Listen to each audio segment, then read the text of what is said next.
Olá, meus irmãos, que bom poder voltar a esse momento maravilhoso que já tem sido para mim uma, uma saudável oportunidade de compartilhar a palavra de Deus. A palavra de Deus é viva e eficaz, como diz lá Hebreus 4:12, ou seja, ela é operante por si mesma. E conforme o capítulo 1 de Jeremias, Deus zela pela palavra dele.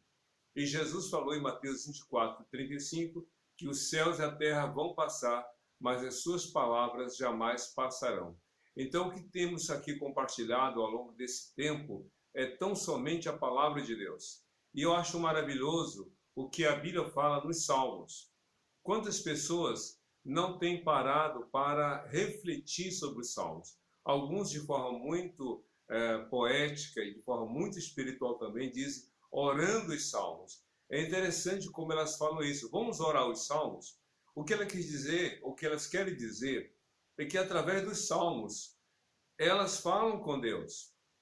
Porque orar é falar com Deus, mas também orar é Deus falar com a gente. O problema é que nós só olhamos ou só vemos a oração como um caminho de ida e não um caminho de volta. Um caminho de ida onde nós apresentamos a Deus os nossos pedidos, mas não paramos para ouvir a voz do Senhor. Mas os salmos têm essa via de mão dupla, ou seja, Deus fala conosco quando nós lemos a palavra dele, mas através dos salmos também falamos para Deus, já que os salmos sempre traduzem, na maioria das vezes, o que nós sentimos. E as palavras escritas, quando a lemos, quando a falamos, então nós estamos também expressando algo para o Senhor.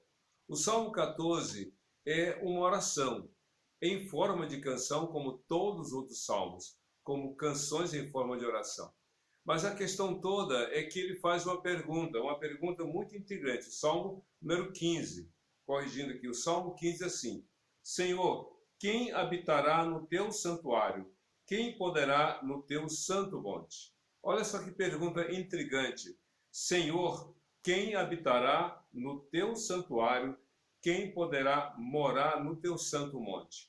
Claro que o salmista aqui não está falando do templo, não está falando do santuário como aquela construção de 4 paredes e um teto. Não está falando de um lugar físico, geograficamente localizado. Esse santuário está falando da morada de Deus. O Santo Monte aqui é uma referência à habitação de Deus. Quem pode morar? Quem pode ser recebido pelo Senhor? Quem pode estar tendo a certeza de que vai morar na glória eterna? Já pensou nisso? Se alguém dissesse para você quais seriam os pré-requisitos para que alguém fosse morar na sua casa, fosse ficar hospedado e se tornasse um residente fixo na sua casa, quais seriam os pré-requisitos? Você já pensou nisso? A lista seria grande ou seria pequena? Seria de alta complexidade em termos de exigências ou seria uma lista simples em termos de pré-requisitos? O salmista fez a pergunta: Senhor, quem habitará no teu santuário? Quem poderá morar no teu santo monte? Eu fico imaginando as palavras de Jesus em Mateus capítulo 25, quando ele conta a parábola dos talentos. Nessa parábola, ele fala de um homem, senhor de uma fazenda, de um lugar maravilhoso. Ele vai viajar, mas antes ele deixa 3 empregados seus, e cada um com uma certa quantidade de talentos. Talento não de dom e capacidade, mas de valor monetário. Um talento era equivalente a 6.000 denários, e cada denário era equivalente a uma diária de um trabalhador. Um recebeu 5 talentos, ou seja, 30.000 denários. O outro recebeu 2 talentos, 12.000 denários. E o terceiro recebeu 1 talento, 6.000 denários. Independentemente da quantidade de cada um tinha a missão de cuidar, de zelar por aquele bem que era do seu senhor. Após certo tempo, ele volta e chama os seus empregados para prestar contas. E aí, ao final, ele diz assim para o primeiro, que foi ótimo em sua função, já que cumpriu o que esperava do Senhor. Venha, bendito, venha. No pouco você foi fiel, no muito eu vou colocar você. Venha para esse lugar de honra e de glória eternas. Então, o segundo recebeu a mesma honraria, o mesmo convite. E o terceiro, porém, disse: afaste-se de mim, você que é um mau empregado, um homem que não atendeu às minhas expectativas. Essa parábola mostra um pouco realmente quem é que vai fazer parte da glória eterna. O salmista do Salmo 15 faz essa pergunta: quem, Senhor, habitará no teu santo templo? E aqui a resposta dele é de forma muito sucinta, já que o Salmo só tem 5 versículos, é um dos menores salmos da Bíblia. Mas apesar de ser pequeno em número de versículos, esse salmo é grandioso em termos de conteúdo e de lições que Deus apresenta na sua palavra. Quem está apto a morar com o Senhor? Quem está apto a estar eternamente participando, sendo recebido na glória eterna? E aqui vem algumas coisas que eu quero sintetizar em algumas palavras. O primeiro pré-requisito é que tem que ser uma pessoa íntegra. Diz assim, a resposta: aquele que é íntegro em sua conduta e pratica o que é justo e de coração fala a verdade. Está falando de integridade. Integridade é como Deus é você. Integridade é quem é você fora do olhar dos outros. Quando você está sozinho, é a integridade, é o caráter. Só que uma coisa é interior, mas que as pessoas vão perceber ao longo da sua história de vida. Então, para fazer parte do reino de Deus, tem que ser uma pessoa íntegra. E aí ele coloca essas 3 qualidades: íntegro em sua conduta, que pratica a justiça e que de coração fala a verdade. Já pensou nisso? Ser uma pessoa íntegra, ser uma pessoa que fala a verdade, uma pessoa justa? Mas outra qualidade que o texto fala é quanto à sinceridade, no verso 3. E não usa a língua para difamar, e nenhum mal faz ao seu semelhante, e não lança calúnia contra o seu próximo. Que coisa! Uma pessoa que é sincera. Jesus disse: não saia da vossa boca, ou melhor, Jesus falou que a sua resposta seja sim, sim, não, não, porque o que passar disso é coisa do maligno. Aí Paulo também disse lá na carta dele aos Efésios, capítulo 4, não sai da sua boca a não ser aquilo que seja para edificar. Não sai da sua boca palavra torpe, mas somente aquilo que produz edificação aos que a ouvem. Então, uma pessoa sincera, que não usa sua língua para difamar. Difamar é falar mal do outro. Caluniar é lançar acusação falsa contra o outro. Aquele que não usa a língua para difamar e nenhum mal faz ao seu semelhante. Esse é um pré-requisito também. Outra coisa que a Bíblia fala é de valorização do temor ao Senhor. Veja só no verso 4. Que rejeita quem merece desprezo, mas honra aos que temem o Senhor. Que rejeita ao que merece desprezo, mas que honra aos que temem ao Senhor. Ou seja, uma pessoa, para estar na presença de Deus, precisa se separar dos homens maus, que não participa desse time de pessoas más e perversas, mas que reconhece e valoriza aqueles que temem ao Senhor. Ainda sobre os pré-requisitos, vem a questão também da honestidade. Diz aqui no Salmo 15, versículo 5, que não empresta o seu dinheiro visando lucro, nem aceita suborno contra o inocente.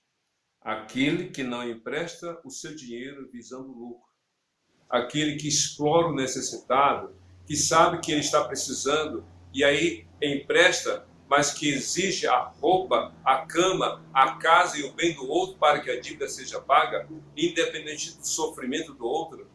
Pois é, a Bíblia diz exatamente isso, que aquele que teme ao Senhor, aquele que vai habitar com o Senhor, é uma pessoa honesta, que não explora os mais necessitados, que não quer obter vantagem diante daquele que está dependente dele, que não empresta dinheiro visando lucro, que é a usura, nem aceita suborno contra o inocente.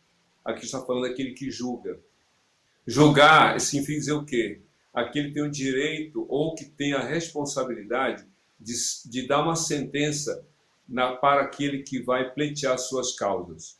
A Bíblia diz que Deus odeia quem absolve o culpado e condena o inocente. Deus condena a corrupção da justiça.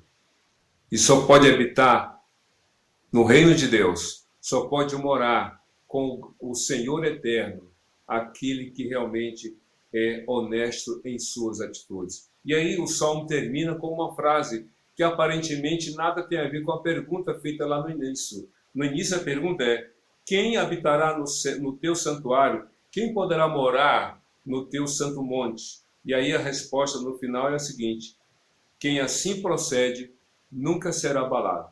Aí você pergunta, mas o que tem a ver essa frase final, quem assim procede nunca será abalado, com a pergunta feita no início, quem poderá habitar? E ainda mais com as respostas, que são os pré-requisitos.